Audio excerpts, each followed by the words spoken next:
नमस्कार दोस्तों, चलिए जानते हैं हरियाणा की 50 फटाफट बड़ी खबरों को सिर्फ 10 मिनट में। लेकिन उससे पहले यह वीडियो आप किस जगह से देख रहे हैं हमें कमेंट में जरूर बताएं।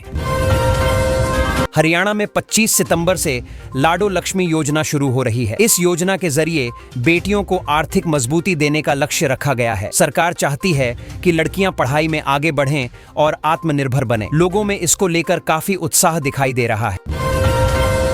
अंबाला में नई योजना के तहत महिला लाभार्थियों को हर महीने 2100 रुपए मिलेंगे। यह योजना महिलाओं की आर्थिक स्थिति सुधारने और परिवार में मदद करने के लिए बनाई गई है। खास तौर पर गरीब और जरूरतमंद परिवारों को इससे राहत मिलेगी। महिलाएं इस योजना का लाभ लेने के लिए आवेदन कर रही हैं। डॉक्टर अंबेडकर छात्रवृत्ति योजना के तहत हरियाणा के मेधावी छात्रों के लिए आवेदन शुरू हो गए हैं। इस योजना का मकसद है कि प्रतिभाशाली छात्र पैसे की कमी से पढ़ाई न छोड़े। योग्य छात्र ऑनलाइन आवेदन कर सकते हैं और पढ़ाई के लिए वित्तीय सहायता पा सकते हैं। हरियाणा में किसानों की बल्ले बल्ले हो गई है, क्योंकि सरकार ने नवरात्रि पर खास तोहफा दिया है। किसानों को फसलों की खरीद बिक्री में अतिरिक्त लाभ और कुछ राहत उपाय मिलेंगे। इससे किसानों का बोझ कम होगा और त्योहार के समय खुशी का माहौल बनेगा। हरियाणा सरकार ने डॉक्टरों को निर्देश दिया है कि मरीजों की पर्चियां साफ और बोल्ड अक्षरों में लिखी जाएं। ऐसा इसलिए ताकि मरीज दवाई और इलाज समझ सकें और गलतफहमी न हो। यह नियम मरीजों की सुरक्षा और सुविधा को ध्यान में रखकर लागू किया गया है। हरियाणा के कॉलेजों में अब वीटा कंपनी के बूथ लगाए जाएंगे। यहाँ विद्यार्थियों को दूध, दही और पिन्नी जैसे पौष्टिक उत्पाद मिलेंगे। सरकार का मकसद छात्रों को पढ़ाई के साथ साथ हेल्दी खान पान उपलब्ध कराना है। इससे स्थानीय उत्पादों को भी बढ़ावा मिलेगा। हरियाणा में आर्टिफिशियल इंटेलिजेंस कोर्स की शुरुआत हुई है। इसमें फीस, पढ़ाई के विकल्प और नौकरी में सैलरी की पूरी जानकारी दी जा रही है। यह कोर्स युवाओं के लिए नई टेक्नोलॉजी सीखने और भविष्य की नौकरियों के लिए तैयार होने का शानदार मौका है। गजब खबर आई है हरियाणा से, जहां 3 छात्रों ने एक ऐसी साइकिल बनाई है जो चलते समय बिजली पैदा करती है। इस साइकिल से घर के छोटे उपकरण चलाए जा सकते हैं। यह इनोवेशन छात्रों की प्रतिभा और नई सोच को दिखाता है। लोग इस पर खूब चर्चा कर रहे हैं। हरियाणा में मौसम का हाल बदला है। गर्मी फिर से लौट आई है और इसका सीधा असर किसानों पर पड़ रहा है। फसलों पर नुकसान की आशंका जताई जा रही है। मौसम विभाग का कहना है कि आने वाले दिनों में कुछ राहत मिल सकती है, लेकिन फिलहाल गर्मी बढ़ी हुई है।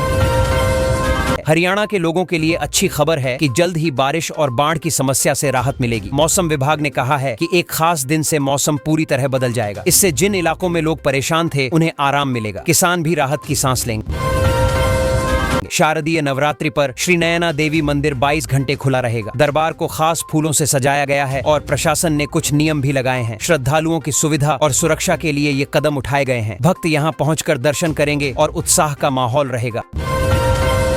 सोनीपत में हरियाणा की टीम ने खेल प्रतियोगिता में शानदार प्रदर्शन किया। खिलाड़ियों ने 3 पदक जीतकर राज्य का नाम रोशन किया। हालांकि टीम उपविजेता रही, लेकिन खेल विश्वविद्यालय के खिलाड़ियों ने अपने दमखम का सबूत दिया। लोगों में खिलाड़ियों की जीत पर गर्व है। प्रधानमंत्री मोदी के 75वें जन्मदिन पर हरियाणा के कुरुक्षेत्र और गुरुग्राम में नमो युवा रण का आयोजन हुआ। इसमें युवाओं ने बढ़ चढ़कर हिस्सा लिया। कार्यक्रम का मकसद युवाओं को फिटनेस, देशभक्ति और समाज सेवा के लिए प्रेरित करना था। माहौल बेहद उत्साहपूर्ण रहा। नमो युवा रण को लेकर हरियाणा के नायब सैनी ने कहा कि यह ऊर्जा, जोश और राष्ट्र निर्माण का प्रतीक है। युवाओं की भागीदारी देखकर साफ है कि समाज में देश के लिए कुछ करने की भावना और अधिक मजबूत हो रही है। लोगों ने इसे सकारात्मक पहल बताया। हिसार में बड़ा मामला सामने आया है। नलोई गांव के आजाद का क्षत विक्षत शव नहर से मिला। उसकी गर्दन गायब थी। पुलिस ने जांच के दौरान हत्या के आरोप में 2 महिलाओं को गिरफ्तार किया है। इलाके में सनसनी फैल गई है और लोग डर गए हैं। तंबाकू पर जीएसटी बढ़ाने के मुद्दे पर अभय चौटाला ने सरकार पर निशाना साधा है। उन्होंने कहा कि सरकार ने हरियाणा के बुजुर्गों के साथ धोखा किया है। उनका कहना है कि यह फैसला गरीब और बुजुर्ग वर्ग पर भारी पड़ेगा। विपक्ष ने इसे बड़ा मुद्दा बना लिया है। हरियाणा में अब वीटा कंपनी के 2000 नए बूथ खोले जाएंगे। इन बूथों पर दूध और अन्य डेयरी उत्पाद आसानी से उपलब्ध होंगे। इसका फायदा ग्रामीण और शहरी दोनों क्षेत्रों के लोगों को मिलेगा। सरकार का मकसद है कि लोगों को शुद्ध और सस्ते उत्पाद मिले। चंडीगढ़ एयरपोर्ट पर अब खाने पीने की चीजें महंगी नहीं मिलेंगी। यहाँ यात्रियों की जेब ढीली न हो, इसके लिए नए नियम बनाए गए हैं। अब उचित दाम पर सामान मिलेगा। इससे यात्रियों को राहत होगी और एयरपोर्ट पर बेहतर अनुभव मिलेगा। लोग इस फैसले से खुश हैं। हिसार से खबर है कि नेशनल ओपन एथलेटिक्स चैंपियनशिप के लिए हरियाणा की 81 सदस्यीय टीम घोषित की गई है। इसमें कई नए खिलाड़ी शामिल किए गए हैं। लोग उम्मीद कर रहे हैं कि खिलाड़ी अच्छा प्रदर्शन करेंगे और राज्य के लिए मेडल लाएंगे। उत्साह का माहौल है। झज्जर और बहादुरगढ़ में नवरात्र के पहले दिन बाजार में रौनक बढ़ गई है। वाहन, प्रॉपर्टी और आभूषण बाजार में अच्छी खरीदारी हो रही है। लोग त्योहार के मौके पर बड़े बड़े सौदे कर रहे हैं। बाजारों में चहल पहल देखकर व्यापारी काफी खुश हैं। हरियाणा से सटे कोटपूतली बहरोड इलाके में खुलेआम पेट्रोल डीजल की तस्करी हो रही है। इससे सरकार के राजस्व और लोगों की सुरक्षा दोनों पर खतरा है। मामले पर प्रशासन की कार्रवाई को लेकर सवाल उठ रहे हैं। लोग चाहते हैं कि इस पर तुरंत रोक लगे। रोहतक में सफाई कर्मियों ने चेतावनी दी है कि अगर उनकी मांगें 2 नवंबर तक पूरी नहीं हुई तो वे मुख्यमंत्री आवास का घेराव करेंगे। उनकी मांगों में वेतन वृद्धि और स्थायी नौकरी शामिल है। सरकार पर दबाव बढ़ाने के लिए यूनियन ने आंदोलन तेज कर दिया। नोएडा में शिक्षक MLSE चुनाव की तैयारी के लिए भाजपा ने रणनीति बना ली है। पार्टी नेताओं ने कार्यकर्ताओं को जिम्मेदारी सौंपी है। चुनाव को जीतने के लिए पूरी ताकत झोंकने की योजना बनाई गई है। आने वाले दिनों में माहौल और गर्म होने की संभावना है। भाजपा ने लोगों को GST के फायदे बताने के लिए अपने नेताओं को फील्ड में उतार दिया है। वे गांव-गांव जाकर समझा रहे हैं कि सरकार ने टैक्स से कैसे राहत दी है। इसका मकसद है कि लोग सकारात्मक संदेश लें और सरकार पर भरोसा करें। गुरुग्राम के ग्रामीण इलाकों में जर्जर और जानलेवा सड़कों की हालत को लेकर लोग भड़क गए हैं। ग्रामीणों ने अनिश्चितकालीन धरना शुरू कर दिया है। उनका कहना है कि जब तक सड़कें ठीक नहीं होती, आंदोलन जारी रहेगा। लोगों में आक्रोश साफ नजर आ रहा है।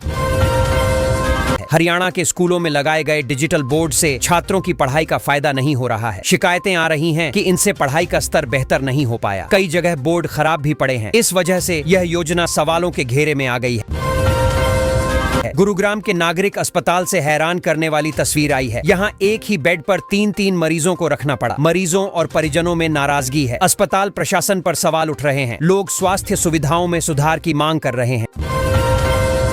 मानेसर नगर के 20 वार्डों में नागरिक सुविधा केंद्र खोले जाएंगे। इन केंद्रों में लोगों को जन्म मृत्यु प्रमाण पत्र, पानी बिजली से जुड़ी सेवाएं और अन्य सरकारी कामकाज आसानी से पूरे करने की सुविधा मिलेगी। इससे लोगों का समय और परेशानी दोनों कम होंगे। हरियाणा में खरीफ फसलों की खरीद सोमवार से शुरू होगी। सरकार ने व्यवस्था संभालने के लिए IAS अधिकारियों को फील्ड में तैनात करने का आदेश दिया है। किसानों को उनकी उपज का उचित दाम सुनिश्चित करने की कोशिश की जा रही है। प्रशासन चाहता है कि मंडियों में किसी तरह की अव्यवस्था न हो। हरियाणा में अब खिलाड़ी भी खाकी वर्दी पहन पाएंगे। पुलिस भर्ती में खिलाड़ियों को विशेष मौका देने का फैसला हुआ है। नायब सरकार ने इसको मंजूरी दे दी है। यानी अब खेलों में अच्छा प्रदर्शन करने वाले युवा सीधे पुलिस में नौकरी पा सकेंगे। ये कदम खिलाड़ियों को प्रेरित करेगा। हरियाणा में अगर किसान धान के अवशेष जलाएंगे तो उन्हें कड़ी सजा मिलेगी। सरकार ने साफ किया है कि ऐसे किसानों को ब्लैकलिस्ट किया जाएगा और 2 साल तक उनकी फसल की बिक्री पर रोक लग जाएगी। यह कदम प्रदूषण रोकने और पर्यावरण बचाने के लिए उठाया गया है। हरियाणा में 1 अक्टूबर से बाजरे की सरकारी खरीद शुरू होगी। इसके लिए कई जगहों पर खरीद केंद्र बनाए गए हैं। किसानों को कहा गया है कि वे अपनी फसल लेकर वहां आएं। सरकार ने यह व्यवस्था इसलिए की है ताकि किसानों को न्यूनतम समर्थन मूल्य मिल सके और परेशानी न उठानी पड़े।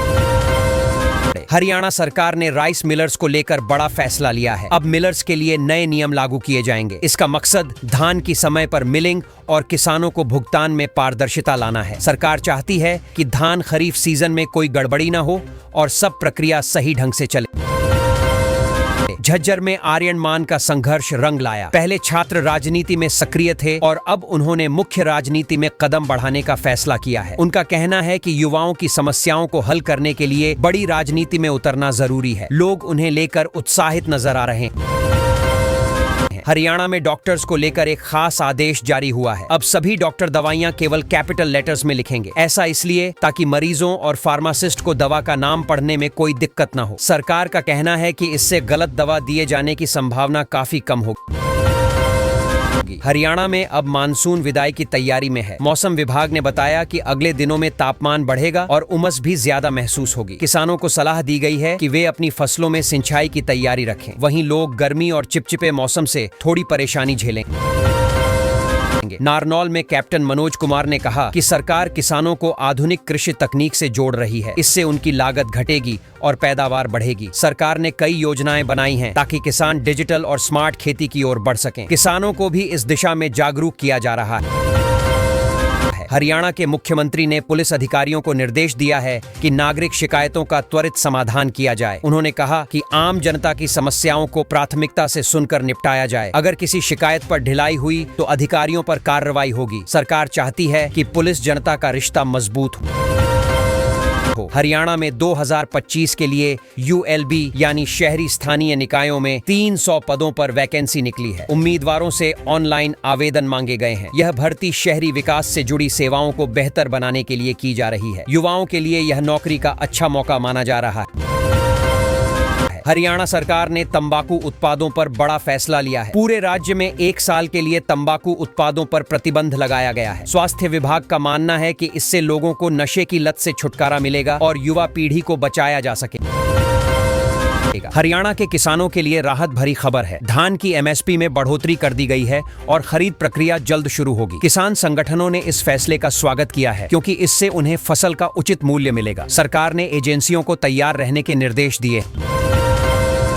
हिसार में हरियाणा का पहला एयर शो आयोजित होने जा रहा है। कल इसका उद्घाटन होगा और आज अंतिम रिहर्सल की जा रही है। इस शो में वायुसेना के जाबांज अपनी ताकत का प्रदर्शन करेंगे। लोग इस ऐतिहासिक आयोजन को देखने के लिए काफी उत्साहित हैं। हरियाणा के PM श्री स्कूलों को शिक्षा का नया युग बताया जा रहा है। यहाँ आधुनिक तकनीक और नए तरीके से पढ़ाई कराई जाएगी। सरकार का दावा है कि इन स्कूलों से बच्चों का भविष्य बेहतर बनेगा। ग्रामीण और शहरी दोनों क्षेत्रों में इनका विस्तार किया जा रहा है। हरियाणा में पूर्व मंत्री अनिल विज पर जांच रिपोर्ट बदलवाने का गंभीर आरोप लगा है। इस मामले को लेकर हाईकोर्ट ने सरकार से जवाब मांगा है और नोटिस जारी किया है। अब देखना होगा कि राज्य सरकार इस पर क्या पक्ष रखती है, क्योंकि मामला सीधे न्यायपालिका की नजर में आ गया। रेवाड़ी में UG दाखिले का पोर्टल बंद हो गया है, लेकिन अभी तक 30% सीटें खाली रह गई हैं। छात्रों और अभिभावकों में चिंता बढ़ रही है कि सीटें भरेंगी या नहीं। कॉलेज प्रशासन भी इस स्थिति से परेशान है और समाधान तलाशने में जुटा है। हरियाणा में रोजगार के इंतजार में बैठे युवाओं के लिए बड़ी खुशखबरी आई है। CM नायब सैनी ने 103 श्रेणियों में भर्ती पर मुहर लगा दी है। करीब 6377 युवाओं को ज्वाइनिंग लेटर मिलने वाले हैं, जिससे उनके सपनों को नई उड़ान मिलेगी और बेरोजगारी कम होगी। हरियाणा के किसानों के लिए राहत भरी खबर है। धान की MSP में बढ़ोतरी कर दी गई है और खरीद प्रक्रिया जल्द शुरू होगी। किसान संगठनों ने इस फैसले का स्वागत किया है क्योंकि इससे उन्हें फसल का उचित मूल्य मिलेगा। सरकार ने एजेंसियों को तैयार रहने के निर्देश दिए। चुनाव आयोग ने 6 साल से निष्क्रिय पड़ी 17 पार्टियों का रजिस्ट्रेशन रद्द कर दिया है। इसमें जमींदारा पार्टी समेत कई और दल शामिल हैं। आयोग का कहना है कि निष्क्रिय दल चुनाव प्रक्रिया को बोझिल बनाते हैं। फुटेज सामने आने के बाद यह कार्रवाई तेजी से हुई। हरियाणा सरकार ने तंबाकू उत्पादों पर बड़ा फैसला लिया है। पूरे राज्य में 1 साल के लिए तंबाकू उत्पादों पर प्रतिबंध लगाया गया है। स्वास्थ्य विभाग का मानना है कि इससे लोगों को नशे की लत से छुटकारा मिलेगा और युवा पीढ़ी को बचाया जा सकेगा। खेल कोटे से सीधे DSP बने खिलाड़ियों को झटका लगा है। हाई कोर्ट ने इस मामले पर बड़ा फैसला सुनाया है। कोर्ट ने कहा कि नियमों के खिलाफ जाकर हुई भर्ती पर पुनर्विचार होना चाहिए। खिलाड़ियों में निराशा है, लेकिन न्यायालय की ओर से पारदर्शिता की बात कही जा रही है। लोकसभा चुनाव में बीजेपी की बड़ी सफलता पर गृह मंत्री अमित शाह ने खुलासा किया है। उन्होंने कहा कि जीत सिर्फ मोदी फैक्टर की वजह से नहीं, बल्कि संगठन और कार्यकर्ताओं की मेहनत का नतीजा है। विपक्षी दलों की गलतियां भी बीजेपी के लिए फायदेमंद साबित हुई।